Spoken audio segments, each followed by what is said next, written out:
ಖಾನಾಪುರ ತಾಲೂಕಿನ ಕಾಪೋಲಿ ಗ್ರಾಮದಲ್ಲಿ ಹೆಂಡತಿಯ ಶೀಲ ಶಂಕಿಸಿ ಕೊಲೆ ಮಾಡಿದ್ದ ಗಂಡನನ್ನ ಬಂಧಿಸಲಾಗಿದೆ ಎಂದು ಜಿಲ್ಲಾ ಪೊಲೀಸ್ ವರಿಷ್ಠಾಧಿಕಾರಿ ಕೆ ರಾಮರಾಜನ್ ಹೇಳಿದರು.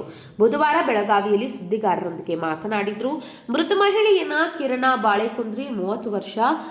ಹತ್ಯೆಗೆ ಮೊದಲು 2 ದಿನಗಳಿಂದ ಪತಿ ಪತ್ನಿ ನಡುವೆ ನಿರಂತರ ಜಗಳ ನಡೆಯುತ್ತಿದ್ದು, ಈ ಹಿನ್ನೆಲೆಯಲ್ಲಿ ಪತಿ ಅವಿನಾಶ್ ಬಾಳೆಕುಂದ್ರಿ ಪತ್ನಿಯ ಮೇಲೆ ತೀವ್ರವಾಗಿ ಹಲ್ಲೆ ನಡೆಸಿ ಕೊಲೆ ಮಾಡಿ ಬಳಿಕ ಹಲ್ಲೆ ವಿಚಾರವನ್ನ ಮರೆಮಾಚಲು ಹೃದಯಾಘಾತದಿಂದ ಸಾವು ಸಂಭವಿಸಿದೆ ಎಂದು ಬಿಂಬಿಸಲು ಯತ್ನಿಸಿದ ಎಂದರು.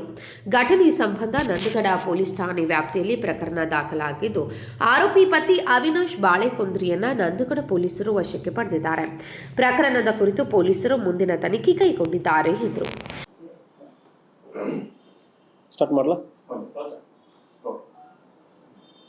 ಬೆಳಗಾವಿ ಜಿಲ್ಲೆ ನಂದಗಡ ಪೊಲೀಸ್ ಸ್ಟೇಷನ್ ವ್ಯಾಪ್ತಿಯಲ್ಲಿ ಬರುವ ಕಾಪೋಲಿ ವಿಲೇಜ್ ಗ್ರಾಮದಲ್ಲಿ ಇವತ್ತು ಒಂದು ಮರ್ಡರ್ ಆಯಿತು. ಇವತ್ತು ಮಂಡೇ ಒಂದು ಮರ್ಡರ್ ಆಯಿತು.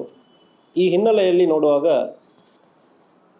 ಕಾಪೋಲಿ ವಿಲೇಜಲ್ಲಿ ಇರುವ ಕಿರಣ ಮತ್ತು ಅವಿನಾಶ, ಕಿರಣ ಎಂಬುವರ ಹೆಂಡತಿ, ಅವಿನಾಶ ಒಂದು 38 ವರ್ಷ ಇರೋರ ಗಂಡ, ಸುಮಾರು 2 ದಿವಸಗಳ ಹಿಂದೆ ಭಾನುವಾರ ಒಂದು ಹಸ್ಬೆಂಡ್ ವೈಫ್ ಮಧ್ಯದಲ್ಲಿ ಅಸಮಾಧಾನ ಆಗುತ್ತದೆ, ಗಲಾಟೆ ಆಗುತ್ತದೆ, ಹೊಡೀತಾರೆ.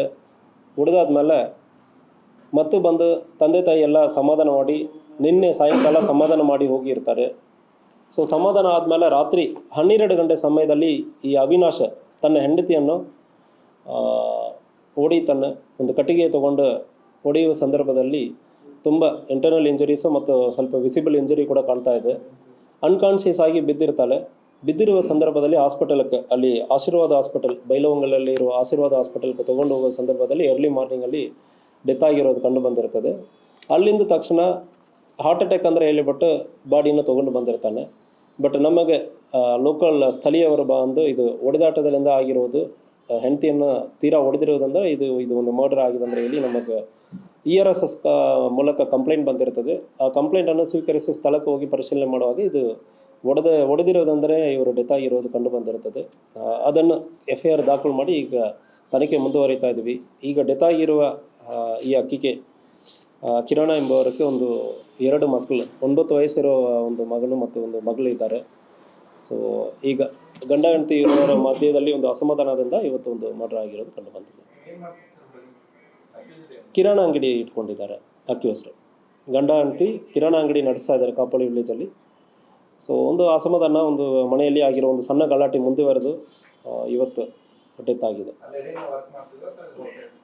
ಹೌಸ್ ವೈಫ್ ಅಂದರೆ ಪ್ರೈಮ್ ಫಿಸಿಕ್ ಅನ್ಕಾನ್ಷಿಯಸ್ ಆಗಿ ಈಗ ಫಸ್ಟ್ ಹೊಡೆದಾಟ ಆಗುತ್ತದೆ. 2 ದಿವಸ ಹಿಂದೆ ಸಂಡೇನೇ ಫಸ್ಟ್ ಹೊಡೆದಾಟ ಆಗುತ್ತದೆ. ಆದಮೇಲೆ ತಂದೆ ತಾಯಿ ಬರ್ತಾರೆ. ತಂದೆ ತಾಯಿ ಬಂದು ಹುಡುಗಿನ ತಂದೆ ತಾಯಿ ಬಂದು ಸಮಾಧಾನ ಮಾಡ್ತಾರೆ. ಸಮಾಧಾನ ಮಾಡಿ ಆದಮೇಲೆ ಎಲ್ಲ ಸರಿ ಇರ್ತಾರೆ ಅಂದರೆ ಅವರು ವಾಪಸ್ ಹೋಗಿರ್ತಾರೆ. ಇವನು ರಾತ್ರಿ 12 ಗಂಟೆಗೆ ಮತ್ತು ಹೊಡೆಯೋಕ್ಕೆ ಶುರು ಮಾಡೋ ಸಂದರ್ಭದಲ್ಲಿ ಅನ್ಕಾನ್ಷಿಯಸ್ ಆಗಿ ಇನಿಷಿಯಲಿ ಬಿದ್ದಿರೋದಾಗಿ ಹೇಳ್ತಾ ಇದ್ದಾನೆ. ಸೊ ಅನ್ಕಾನ್ಷಿಯಸ್ ಆಗಿ ಬಿದ್ದಿರೋನ ಕರ್ಕೊಂಡು ಹೋಗುವಾಗ ಇಲ್ಲ ಡೆತ್ ಆಗಿದ್ದಾರೆ ಅಂದರೆ ಹಾಸ್ಪಿಟಲ್ಲಿ ವಾಪಸ್ ಕಳಿಸಿದ್ದಾರೆ. ಸೊ ಇವನು ತಪ್ಪಿಸ್ಕೊಳ್ಳೋದಕ್ಕೆ, ಇವನು ಹೊಡೆದಿರೋದಂದ್ರೆ ಇವನು ಡೆತ್ ಆಗಿದ್ದಾರೆ ಅಂದರೆ ಹೇಳುವಾಗ ಇವನ ಮೇಲ್ಗಡೆ ಕೇಸ್ ಬರ್ತಂದ್ರೆ ಅಂದ್ಕೊಂಡು ಊರಿನವ್ರಿಗೆ ಇಲ್ಲ ಹಾರ್ಟ್ ಅಟ್ಯಾಕಲ್ಲಿ ನನ್ನ ಹೆಂಡತಿ ಡೆತ್ ಆಗಿದ್ದಾರೆ ಅಂದರೆ ಹೇಳಿದ್ದಾನೆ. ಆದರೆ ಕೂಡ ಸುತ್ತಮುತ್ತ ಸ್ಥಳೀಯರು ಕೂಡ ನಮಗೆ ಮಾಹಿತಿ ಕೊಟ್ಟು ಇದು ಹೊಡೆದಾಟದಿಂದ ಆಗಿರುವ ಡೆತ್ ಅಂದರೆ ಮಾಹಿತಿ ಕೊಟ್ಟಿದ್ದಾರೆ. ಸೊ ಅದಾದಮೇಲೆ ಕೇಸ್ ದಾಖಲು ಮಾಡಿದ್ದೀವಿ, ಮರ್ಡರ್ ಕೇಸ್ ದಾಖಲು ಮಾಡಿದ್ದೀವಿ. ಅರೆಸ್ಟ್ ಆಗಿದ್ದಾರೆ accused. Vinod Kolkar, KMM news, Belagavi.